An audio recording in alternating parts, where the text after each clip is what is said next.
Olá, pessoal que acompanha o Especial Saúde, mais um programa para você com informações incríveis, importantes, fantásticas e que efetivamente vão lhe levar mais conforto e, sem dúvida alguma, um pouco de alento em relação ao amanhã sobre a situação da Covid-19. O tema hoje é muito importante, é sobre vacina. As pesquisas para encontrar vacinas para combater a Covid-19 seguem com velocidade. O Brasil, como epicentro da doença, atrai a atenção do mundo. E uma das profissionais da área da saúde envolvida no processo de trazer para o Brasil os testes da vacina de Oxford, na Inglaterra, é brasileira e aceitou o convite da doutora Lúcia Belalade para participar do Especial Saúde. Professora doutora Sue Ann Costa Clements, chefe do Instituto de Saúde Global da Universidade de Siena, pesquisadora do CRIES, Centro de Referência para Imunológicos Especiais da Unifesp, Universidade de São Paulo, e consultora sênior da Fundação Bill e Melinda Gates para o desenvolvimento de vacinas. Doutora Sue, olha que honra tê-la aqui conosco no programa. Parabéns pela sua história. Eu costumo dizer que nós gostamos de contar histórias aqui e abordar temas com gente que nos dá orgulho de ser brasileiro. Então, é muito bonito ver uma brasileira, né, brilhando lá fora, em especial na área da pesquisa. Uma honra tê-la aqui com a gente no programa. Obrigada pelo convite. Obrigada, Elias. Obrigada, Lúcia. Realmente, eu é que tenho orgulho de estar recebendo esse convite, de poder ser investigadora e trazer essa pesquisa que é a mais avançada para o Brasil. Muito bem. O Biografias é terça, hoje é sexta, Especial Saúde, mas a gente gosta de conhecer um pouquinho da história de cada um que participa com a gente. Doutora Su, por que a medicina, a área da pesquisa, o envolvimento na carreira internacional? Conta um pouquinho para a gente como tudo aconteceu. Medicina, eu acho que a gente já cresce, já nasce com algum dom, né? Eu sempre despertei para essa área, desde pequena já queria, o meu primeiro brinquedo foi um microscópio, então, enfim. Mas dentro da medicina eu sempre me interessei pela pesquisa. Eu sou pediatra, infectopediatra e sempre me interessei pela pesquisa. Comecei com a pesquisa pré-clínica, operando animais, né, ratos, camundongos, cachorros, e daí veio o interesse pela pesquisa clínica. Na pesquisa clínica, eu comecei com o meu estudo de mestrado. E daí eu não parei mais, né? Mestrado, doutorado e entrei na carreira internacional.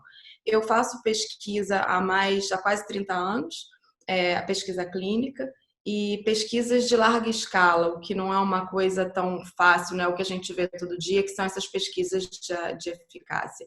Na América Latina, eu trabalhei com algumas indústrias, algumas farmacêuticas e a nível mundial também, mas na Latina tenho muito orgulho de dizer que eu liderei os estudos de rotavírus, em que a gente, em 6 meses, recrutou mais de 60 mil voluntários, o que quer dizer que não só o Brasil, mas a América Latina estava pronto para isso, tem qualidade para isso, e também em relação à velocidade. Perfeito. Doutora Su, efetivamente nós temos acompanhado as informações, né, de uma iniciativa do laboratório AstraZeneca, né, com a Universidade de Oxford, e você, na abertura, já citou sobre a honra de receber este convite, né, para esse processo de trazer a vacina para o Brasil. Então, eu gostaria que você, inicialmente, já nos apresentasse, né, como foi essa aproximação de um laboratório com a universidade e, efetivamente, a sua escolha para trazer esse projeto para o Brasil. Embora trabalhe com pesquisa, eu também trabalho, dou aula em universidades aqui e fora. E dentro da Universidade de Siena, nós somos pioneiros num curso de capacitação de jovens médicos e cientistas na área de vacinas. Então, é um mestrado em vacinologia. Nós somos pioneiros e fomos os únicos até pouco tempo, por cerca de 15 anos, quando eu ajudei a universidade na África do Sul a criar um mestrado deles em vacinas também. Então, além do contato via pesquisa, a gente tem contato com muitos docentes de universidades a nível mundial, como o professor Andrew Pollard, que também dá aula no meu curso. E ele que é o nosso chefe global para desenvolvimento dessa vacina de Oxford. E ele, em sabendo da minha experiência com pesquisa de larga escala e que eu estava no Brasil e que a curva ascendente do Brasil estava realmente iniciando, ele me telefonou e me pediu para ser investigadora e identificar centros que pudessem rapidamente recrutar 5.000 voluntários. Em relação à AstraZeneca, isso aconteceu depois. Esse convite, a planejamento do estudo, a AstraZeneca ainda não tinha fechado a parceria com Oxford. Depois se deu essa parceria a nível mundial, a nível global, em que eu acho que realmente vai ajudar muito a nível mundial, porque Oxford em si não é um produtor de vacinas, então a produção em larga escala, que é o que o mundo precisa, não ia ser possível, e fechando essa parceria, e foi uma parceria muito importante a nível de produção, distribuição, e nos Estados Unidos eles também vão conduzir, junto com o governo americano, parte dos estudos de fase 3. Quando isso tudo aconteceu, nós fomos contactados juntamente com Oxford pela AstraZeneca Brasil, em que está participando, nos ajudando na submissão regulatória desses estudos e vai fazer a monitoria do estudo também aqui no Brasil. Perfeito. Doutora Lúcia? Essa vacina de Oxford, então, ela já estava sendo desenvolvida pela universidade, utilizando o adenovírus como vetor para outras vacinas, se não me engano, o MERS. Então, foi uma saída muito inteligente de trazer essa tecnologia já pronta, inserir, na realidade, a informação e o vetor do SARS-CoV-2, que na realidade é o vírus causador da Covid-19, para prontamente começarem os testes, né? E esses testes, eles já tiveram início lá no Reino Unido. Como que está hoje esses testes? Sim, excelente pergunta, Lúcia, porque, na verdade, uma das vantagens foi essa plataforma já existia na Universidade de Oxford, eles já tinham algumas pesquisas. Então, em relação ao número mundial de testados, quando essa pesquisa se iniciou, já eram mais de 6.000 voluntários testados. Então, nos deu uma segurança para iniciar a fase pré-clínica e clínica com a vacina de Covid. Então, a fase 1 começou em abril, com essa vacina, e tivemos cerca de 1.100 voluntários vacinados, onde apresentou-se uma boa reatogenicidade, ou seja, dentro do esperado, uma reatogenicidade esperada. E aí passamos para a fase 2, em que é uma fase 2/3. E nessa fase 2, mais de 5 a 6 mil pessoas já foram vacinadas. Então, no total, até agora, até a gente começar a testar no Brasil, já tem mais de 6 mil a 7 mil pessoas, indivíduos vacinados com essa vacina específica. E dentro da plataforma a nível global, mais uns 6 mil. Então, a gente já tem um contingente a nível de segurança dessa vacina e de imunogenicidade de mais de 10 mil voluntários, o que nos dá uma segurança para começar um estudo de larga escala. A fase 2/3 no Reino Unido começou há mais ou menos 2 a 3 semanas, e a gente começa aqui no Brasil, a vacina chegou ontem, a gente está muito contente com isso, e dependendo do desembaraço, a gente começa a pesquisa aqui no Brasil, ou essa semana ou na próxima, nos 2 centros já preparados. Perfeito. Doutora Su, qual será o tempo, então, de aplicação, entre a aplicação da vacina, a coleta de resultados e efetivamente, né, a colocação disso em gráficos e tudo mais? E qual é o perfil das pessoas que podem se submeter como voluntárias, acredito, ao teste? O perfil são adultos entre 18 e 55 anos, com alta exposição ao vírus e com a disposição de realmente participar da pesquisa por 12 meses, porque embora nós vamos ter dados antes dos 12 meses para tentar um registro de caráter emergencial no fim do ano, a pesquisa tem que continuar e tem que ser concluída nos 12 meses. Então, não é só aquele o ímpeto inicial, vamos tomar a vacina e colher sangue a primeira vez, não.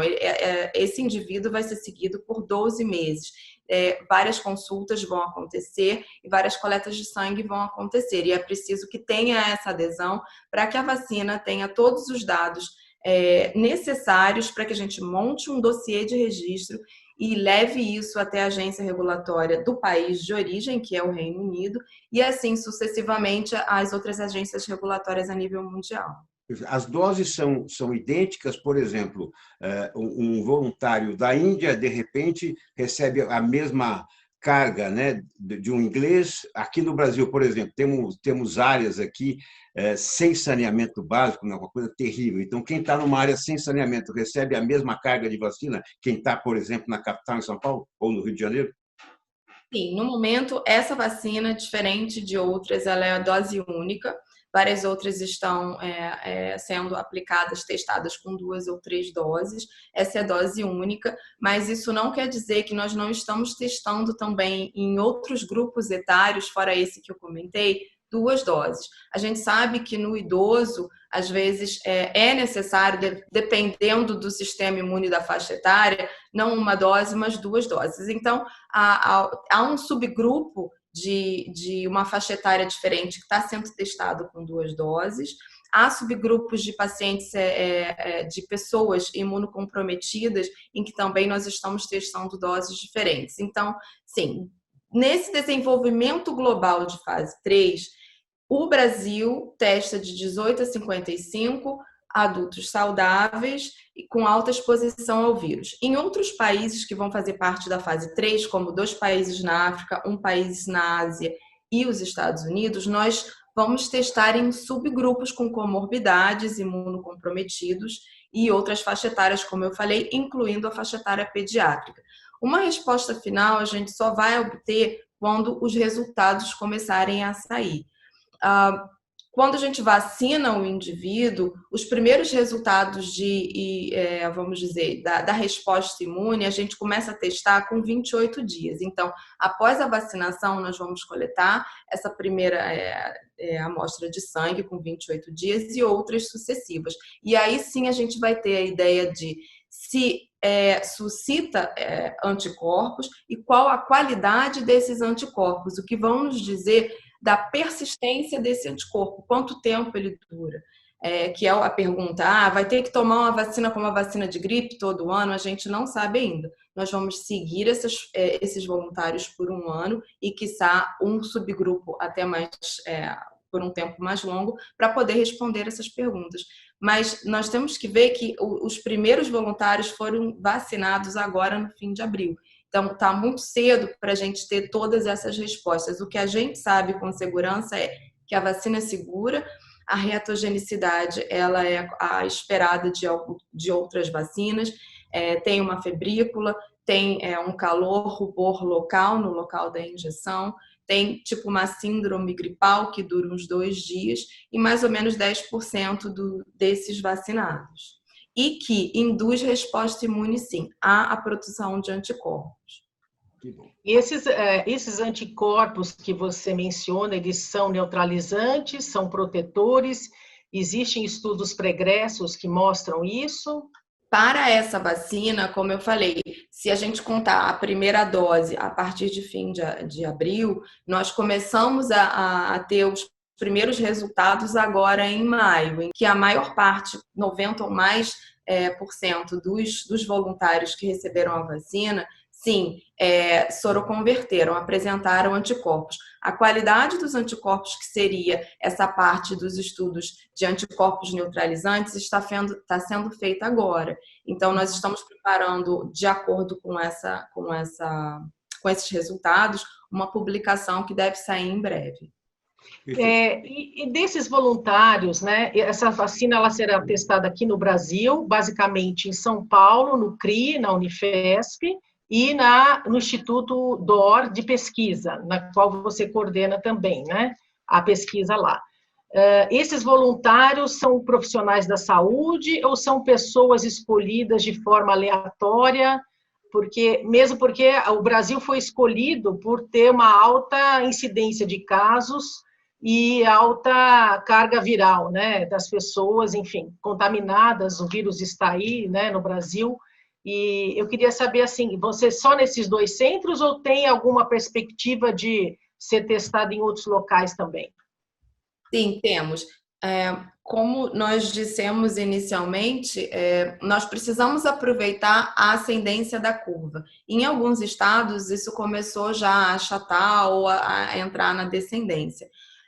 O que acontece?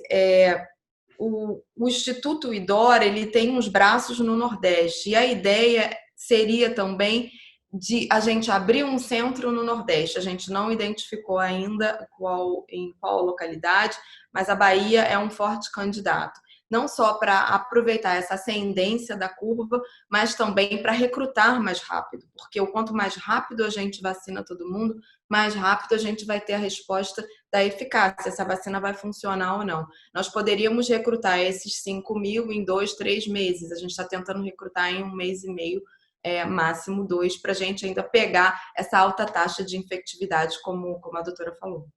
Perfeito. Você acompanha no Especial Saúde a entrevista com a professora doutora Sue Costa Clements, e já peço a você também que se inscreva no canal. Doutora Sue, obviamente que, apesar de toda a importância desse trabalho, nada é feito sem que haja investimentos e apoios, né? Quem está por trás, né, aqui no Brasil, para poder viabilizar isso tudo? É o governo, iniciativa privada? E, inicialmente, eu gostaria de falar que nós tivemos todo o apoio do governo federal. Eles nos apoiaram não só em ajudar, ter a atenção necessária das agências regulatórias e preparar o dossiê de uma forma para uma pré-análise mais rápida, em que viabilizasse essa aprovação de uma forma mais rápida. Foi tudo feito com muita qualidade, foi muito ágil, mas com qualidade. Eu promovi uma reunião entre a Agência Regulatória do Brasil e do Reino Unido, em que eles discutiram dúvidas sobre o protocolo, sobre a parte técnica de vacina, mas também a parte ética e a parte de condução clínica. Então, primeiramente, a gente teve todo o apoio do governo federal, via inclusive o ministro Taish, que foi a primeira pessoa que eu liguei, na época ainda no governo. A nível de orçamento, o governo também se ofereceu a estar financiando parte dessa pesquisa, onde a gente deveria estar escrevendo um projeto e enviar para eles. Isso ainda não aconteceu, mas houve o oferecimento do governo.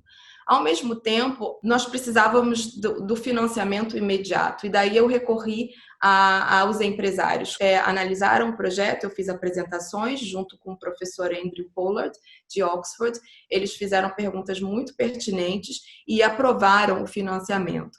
Em se falando do IDOR, do Instituto DOR, não só eles se dispuseram a pagar, a financiar, como também oferecer o centro, que isso agilizou muito. A gente não teve que ter toda aquela parte de preparação, como nós tivemos na Unifesp, que já existia um centro, mas para se adequar às medidas de saúde pública de agora, distanciamento, etc., nós tivemos que ampliar esse centro para cumprir com essas normas, né? E no Instituto DOR, eles já tinham instalações que eram muito propícias. Então, isso facilitou, desde o primeiro contato, a aprovação e nós estarmos prontos essa semana, facilitou a agilidade e a prontidão dos centros e nos deu mais tempo para treinar o corpo clínico e o pessoal do estudo em relação ao protocolo, etc. Perfeito. Nós tivemos um pequeno corte na sua fala, então não entendemos o nome da fundação que está envolvida. A Fundação Lehman. Perfeito. E o Instituto DOR. Muito bem. Doutora Lúcia? Então, na realidade, o Brasil está entrando nos testes dessa vacina, que parece ser bastante promissora. É uma das vacinas que está em estágio mais avançado no mundo hoje contra a Covid-19. Existe muita expectativa de resultados satisfatórios para essa vacina, né? Mas, assim, não existe nenhum contrato firmado entre o Brasil e o Reino Unido e a AstraZeneca para poder produzir e distribuir a vacina aqui no Brasil. Existe alguma expectativa para isso? Porque a gente tem lido bastante que a AstraZeneca tem investido em fábricas, construções de fábricas e para a produção da vacina, e a gente gostaria de saber como que o Brasil entraria nesse cenário. Eu não tenho a capacidade de responder a sua pergunta na totalidade, eu não tenho informação para isso. É uma esperança nossa, mas a AstraZeneca entrou num momento muito importante, que é para aumentar a capacidade de produção, e já fez, como está na mídia, parcerias com a Índia e com outros institutos. Eu sei que abordaram o governo brasileiro, eles estão negociando, entre outros governos, mas eu não tenho nenhum status de negociação. Perfeito. Bom, doutora Sua, efetivamente as pessoas comentam, né? A vida só volta ao normal quando a vacina chegar. Então, dentro desse processo, dessa corrida, né? Nem é corrida econômica, é corrida para a solução do problema. Né? Há alguma vacina um pouco mais avançada, algum teste um pouco mais avançado, e efetivamente, quando é que nós vamos poder receber a aplicação via seringa dessa vacina já difundida para toda a população mundial? Eu gostei do aplicando a vacina. Eu vou usar. Nunca se esperou tanto uma picada como agora, viu? Então, em relação, eu diria, tecnicamente falando, as duas vacinas que o Brasil está recebendo, e eu acho que é um protagonismo do Brasil, a gente não está recebendo isso por nada, é porque a gente desponta a nível científico, clínico e a nível de preparação de centro, qualidade de condução de pesquisa. Então, as duas vacinas que o Brasil está recebendo para estudo clínico, a de Oxford e a da Sinovac, são as mais avançadas. A de Oxford já entrou em fase 3 no Reino Unido. Vamos começar essa semana ou no início da próxima no Brasil. E a Sinovac vem em seguida, segundo o governo anunciou, mais ou menos meio final de julho. Então, essas, tecnicamente falando, por ser a última fase 3, devem comprovar a eficácia mais rápido e aí sim podem chegar a serem registradas até o fim do ano. Mas precisa se provar que elas funcionam, tanto uma quanto a outra. Então, estar em fase 3 mostra esse aceleramento na corrida para ser registrado, mas não quer dizer que elas vão funcionar. Então, pode ser que duas outras que estejam entrando em fase 3, como eu falei agora em outubro e etc., venham a funcionar e aí, enfim, ser a primeira vacina no mercado. Então, é complicado de dizer, mas nós esperamos que tanto a de Oxford quanto a da Sinovac, por estar entrando em fase 3, nós possamos completar um dossiê clínico e técnico para ser apresentado a uma agência regulatória, a agência regulatória do Reino Unido, até o fim desse ano, e que o registro seja obtido no final desse ano e que a vacina possa ser aplicada no Reino Unido já no final desse ano. E sucessivamente, os países vão recebendo os dossiês de registro em caráter emergencial e eu acredito que Brasil, em meados do ano que vem, já tenha registrado e que possa estar utilizando a vacina. Mais uma vez, eu repito que é em caráter emergencial esse registro. Todos os estudos têm que ser terminados e o dossiê completo, formal, tem que ser apresentado a todas as agências regulatórias que aprovarem caráter emergencial. E isso só vai se dar com a finalização da fase 3. O que, se o nosso estudo demora 1 ano, vai ser após esse 1 ano, né? O que seria meio e final do ano que vem o registro completo.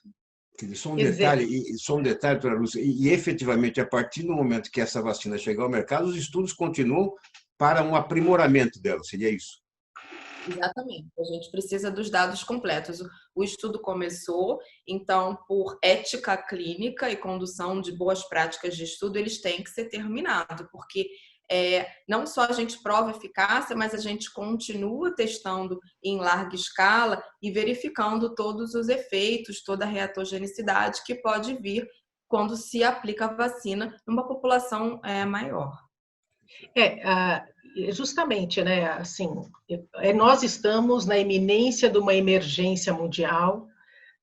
Nunca tivemos numa situação dessa. Essa pandemia realmente tem provocado número de mortes bastante expressivo, né? E a busca de uma vacina hoje é a saída para a solução desse problema.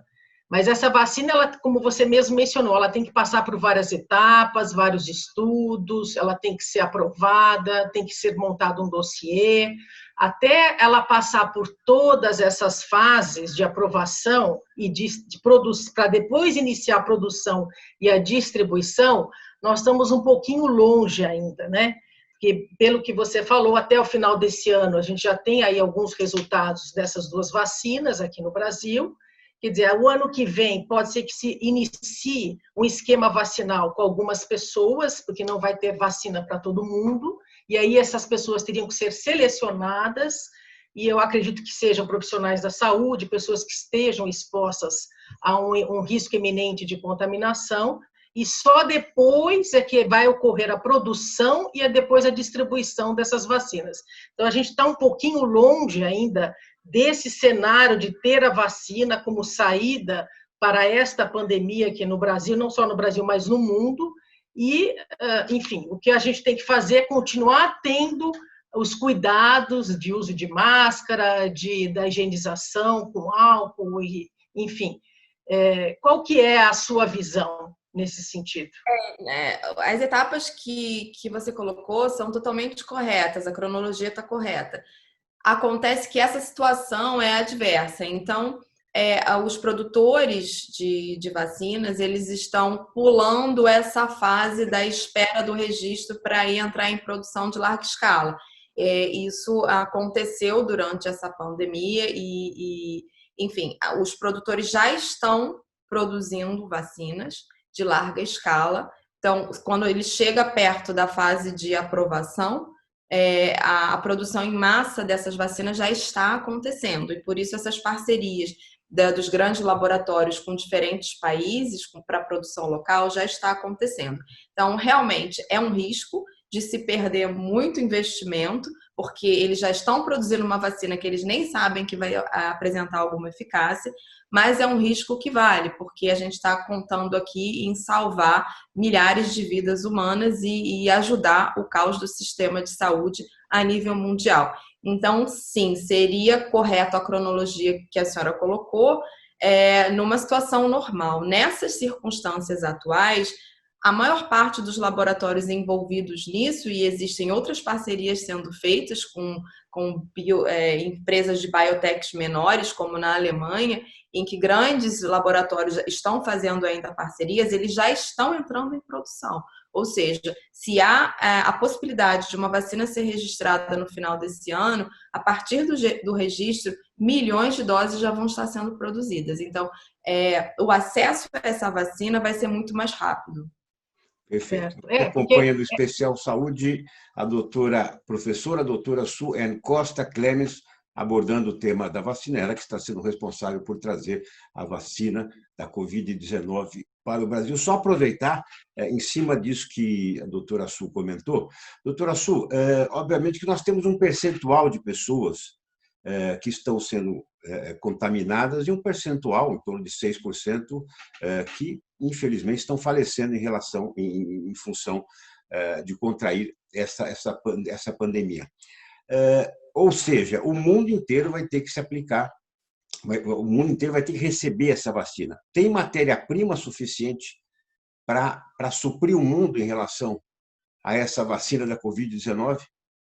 Em relação a um produtor, não. Por isso que a gente está na torcida que vários cheguem ao mesmo tempo na linha de chegada, né? Então, um produtor realmente é inviável que consiga suprir a população mundial. Então, embora parcerias estejam sendo feitas da vacina X ou Y, não vai ser possível suprir a população, vacinar a população mundial com só uma vacina. Então, a ideia é que realmente a gente torça para que mais de uma chegue muito rapidamente à fase final e à fase de registro.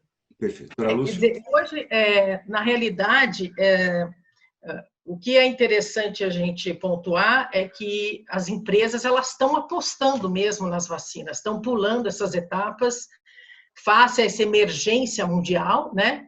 E precisam da vacina e realmente, se acertarem, realmente vão ganhar muito dinheiro com isso, né? As empresas, mas é um risco muito grande, né? Então, e é muito dinheiro envolvido também, né? Então, eu acho que a gente tem que prestar atenção nos resultados que vão surgir daqui para frente, ver as análises que serão realizadas com os testes, e a gente sabe que esses testes, numa vacina convencional, demoraria aí de 5 a 10 anos para acontecer, porque você tem que testar em várias populações no mundo, em vários países. em idosos, em jovens, em crianças. Então, quer dizer, a gente não vai ter esse tempo para fazer as etapas como elas deveriam acontecer. Então, realmente, as empresas estão apostando, estão investindo, né? Então, tem a empresa Moderna também nos Estados Unidos, que está fazendo a vacina com RNA mensageiro, que é uma aposta bastante arriscada, porque nunca não se tem na história, né? Enfim, uma vacina feita com RNA mensageiro, que é uma vacina sintética, ela tem vantagens em relação à vacina da Oxford e outras vacinas, por ser sintética, por não causar tanto dano ao organismo, mas é uma vacina nova e o risco ainda é muito maior, porque não se tem muito conhecimento a respeito. E o NIH está, junto com essa empresa Moderna nos Estados Unidos, também na corrida dessa vacina, né? Então, na realidade, o processo da vacina, então, a gente terá que esperar todos esses resultados dessas empresas, né, com esses testes que estão correndo, e o que a gente tem que fazer é torcer para que uma delas dê certo. E aí, na sua opinião, quando a gente vai ter, assim, uma luz no fim do túnel? Como eu falei, existem as que chegaram em fase 3, então a gente já está vendo a luz no fim do túnel, a gente tem que provar agora a eficácia. E depende do grupo clínico dos estudos de conseguir recrutar e vacinar rápido para pegar essa alta exposição ao vírus e provar a eficácia mais rápido. Em relação às outras plataformas, eu acho que é uma esperança grande. Como a doutora falou, a plataforma de RNA mensageiro da Moderna é a mesma plataforma que eu estou no grupo científico da CureVac, que é a vacina alemã. Realmente é uma proposta muito interessante, eu diria que seria um custo mais barato, não é uma tecnologia fácil, de repente, da gente fazer transferência de tecnologia, como está acontecendo rapidamente com a vacina inativada, que pode ser também da plataforma de vetor viral, mas eu acredito que o custo também vai ser bastante barato e interessante. Não existem vacinas ainda registradas, como foi bem colocado, mas isso, em relação a essa plataforma, ela está um pouquinho atrasada. Então, se a gente colocar Moderna, CureVac e tem uma outra alemã também que é RNA mensageiro, elas estão dentro do desenvolvimento de fases, algumas entrando em fase 1 e algumas entrando em fase 2. Então, na corrida para se registrar uma vacina, essas plataformas, por não terem uma experiência maior, elas estão um pouquinho mais atrasadas. Então, isso, mais uma vez, eu acredito que as duas que devem chegar primeiro são as que já entraram em fase 3 a nível mundial, que são a de Oxford e a Sinovac. Que a doutora Lúcia falou que as indústrias vão ganhar muito dinheiro com isso, sempre é a ideia, mas eu gostaria de ressaltar que, pelo menos no caso de Oxford, eu acredito que as outras parcerias, dentro dessa parceria global, a ideia é que a vacina seja repassada, seja vendida sem lucro durante a pandemia. Então, eu acho que a gente tem que realmente tirar o chapéu para esse tipo de parceria, que durante a epidemia, dentro dessa parceria, não haverá lucro para a AstraZeneca. Então, eu acredito que as outras devem estar seguindo a mesma linha. Que bonito, que bonito. Parabéns, então, a todas essas empresas, né, que desenvolvem esse trabalho. E realmente nós estamos... o mundo vai sair transformado, e eu acho que essa é uma das atitudes que mostram essa transformação. Doutora Su, obviamente que aqui no Brasil a gente costuma dizer, estou com um olho no gato, outro no peixe, né? Ou seja, eu estou preocupado com essa pandemia aqui, imunizar o pessoal. Mas vem um segundo surto por aí? Isso ainda já é possível, né, se estudar, se prever, se precaver sobre isso. E também, como você disse, em relação ao custo da vacina, já se tem uma prévia de quanto seria mais ou menos o custo de uma vacina, dolarizando, $1, $2, $10, tem alguma coisa próxima a isso? Pelo que a gente viu a nível mundial e por acordos que já foram publicados, a gente pode calcular, eu acho que está por volta de $2 a dose, né? E aí depende se a vacina tem uma dose, 2 doses, 3 doses, isso tem essa variação. Mas pelo que a gente viu dos acordos financeiros feitos e que os governos já compraram, como Estados Unidos e etc., calcula que seja até $2 a dose. Ser acessível, né? Perfeito. E já tem essa preocupação com a possibilidade de um segundo surto ou de uma nova pandemia? Eu acho que a nossa preocupação é até maior, não só com a segunda onda de Covid, mas do que pode vir depois disso, né? As primeiras epidemias a nível mundial tinham um intervalo entre uma e outra de 100 anos, 50 anos, e agora nos últimos 10 anos a gente vê mais de 5 epidemias que a gente pode estar enumerando. Então, eu acredito que sim, não só essa segunda onda de Covid, dependendo do comportamento da população, a gente já viu que na Itália, Lombardia, os casos começaram a crescer, na China a mesma coisa. Então, enquanto realmente não houver a vacina, como a doutora Lúcia bem colocou, todas as medidas de saúde pública, distanciamento, álcool, gel e máscara, tem que ser respeitadas. Eu acho assim, o mundo nunca mais será o mesmo, né? Eu acho que essa pandemia, ela é um divisor de águas, enfim, mudou a vida de muitas pessoas, está mudando, né? Enfim, a gente está passando por uma experiência muito dolorosa, mas também muito grande e enriquecedora para a nossa vida, né? E eu acho que a única maneira mesmo é a gente se proteger nesse momento, e vocês, particularmente, né, você está nessa linha de frente, trazendo essa vacina para o Brasil e preparando as instituições, enfim, para poder testar outras vacinas. O Brasil está se movimentando para isso, para receber essas vacinas, para esses novos testes. Isso é um trabalho muito glorioso, né? Enfim, e a gente está no caminho certo. Infelizmente, a gente está na iminência dessa pandemia, a gente tem que tomar esses cuidados mesmo, que é o que a gente pode fazer hoje, né? Nós não temos outra arma senão nos proteger, né? Porque a gente observa que existe a flexibilização, essa flexibilização já ocorreu em outros países, em outros lugares, e o vírus está voltando, novos casos estão aparecendo, então a gente tem que ter esse cuidado redobrado e essa atenção de nos cuidar e tomar todas as medidas preventivas, né? Doutora Su, em cima do que a doutora Lúcia falou, até para a gente encerrar, na sua avaliação, a vacina manterá esses cuidados? Pós-vacina, teremos que manter esses cuidados? Ou seja, a máscara vai ser tão utilizada quanto o sapato? Vai fazer parte da nossa vestimenta daqui por diante? Como a doutora Lúcia falou, fica um aprendizado. E se a vacina vai proteger contra a doença do Covid, isso posto, é só a doença do Covid. Outras doenças virão. Então, sim, eu acho que nesse aprendizado nós temos que ter medidas de saúde pública e de higiene que têm que permanecer. Devido ao SARS e outras epidemias de influenza na Ásia, quando a gente viaja para a Ásia ou assiste a televisão, está todo mundo usando máscara, independente dessa epidemia ou não.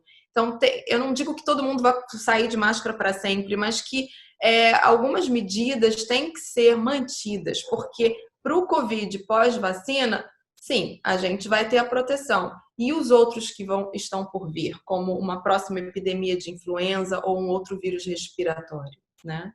Perfeito. Isso, então, reforça ainda mais a importância da participação do governo, porque cesta básica agora tem que ter sabonete, tem que ter álcool, tem que ter outros produtos que efetivamente a população, né, além de saciar a fome, também tem que se cuidar bastante. Olha, queremos agradecer demais a participação da professora doutora Suane Costa Clements, chefe do Instituto de Saúde Global da Universidade de Siena, pesquisadora do CRI, Centro de Referência para Imunobiológicos Especiais da Unifesp, Universidade de São Paulo, e consultora sênior da Fundação Bill e Melinda Gates para o desenvolvimento de vacinas. Doutora Su, então, encerrando, gostaria muito que você deixasse uma mensagem final para quem nos acompanha, e já agradecendo demais a sua participação e parabenizando a você e ao trabalho dos pesquisadores, né, dos médicos pesquisadores, determinante nesse momento. Eu acho que a mensagem final eu coloquei quando falei sobre a conscientização da população em relação aos riscos e de como agir frente a esse risco. Mas esse é um dever nosso, dos profissionais de saúde pública. Então, eu acho que é o nosso dever de casa produzir protocolos e criar ferramentas para se conscientizar a população em como agir frente a essa epidemia ainda e as próximas. Muito bem. Mais uma vez, obrigado, parabéns pelo trabalho. Professora doutora Suelen Costa Clement, participando aqui no Especial Saúde. Queremos agradecer demais a sua participação, a sua audiência e, certamente, pós-pandemia e pós-programa agora, você está muito melhor informado sobre a relação da vacina. Doutora Su, muito obrigado, um forte abraço. Tchau, pessoal, até o próximo Especial Saúde. O pessoal também, obviamente, vai estar com a gente do Biogracias. Tchau, pessoal, valeu!